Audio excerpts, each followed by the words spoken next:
segmentasi pasar adalah strategi bisnis untuk membagi pasar menjadi beberapa kelompok konsumen berdasarkan kriteria tertentu seperti kebutuhan, karakteristik, atau perilaku yang berbeda dalam satu pasar.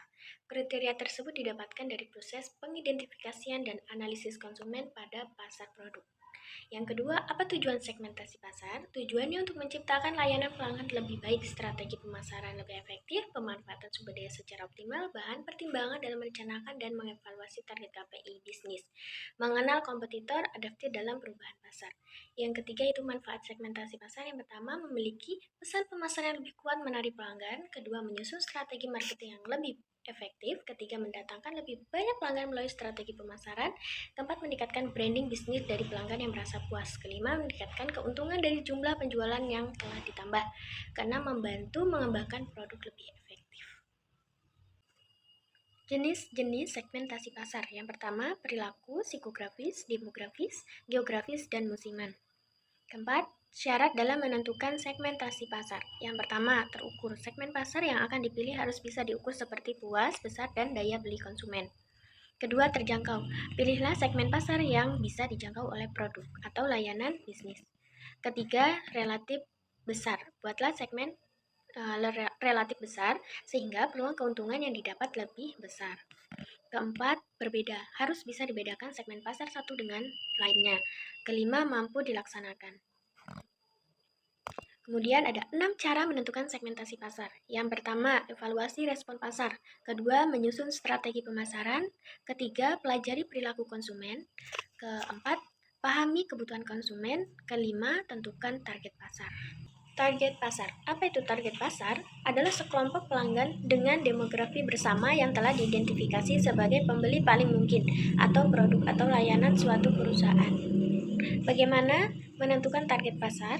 Sebuah produk baru harus memenuhi suatu kebutuhan atau memecahkan suatu masalah atau keduanya. Kebutuhan atau masalah tersebut mungkin tidak universal kecuali jika mencapai target perpipaan dalam ruangan. Kemungkinan besar produk ini dibutuhkan oleh sebagian besar konsumen.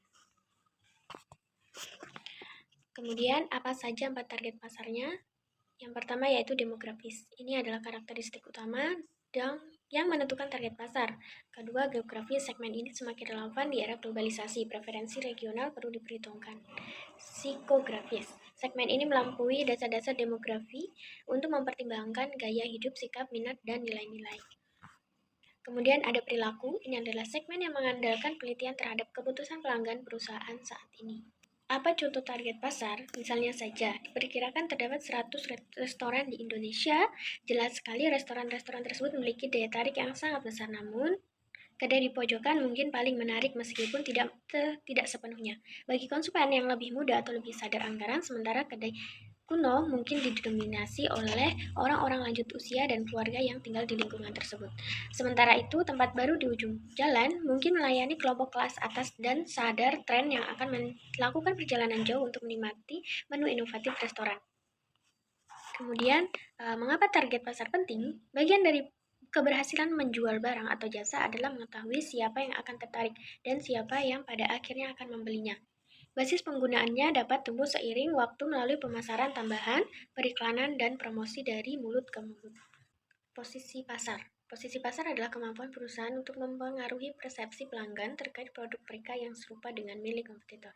Jenis posisi ini yang akan mendorong perusahaan untuk memiliki produk atau layanan yang kualitasnya dapat mengalahkan produk milik yang lain. Hal tersebut dapat perusahaan raih dengan terus meneliti tren market. Contoh posisi pasar.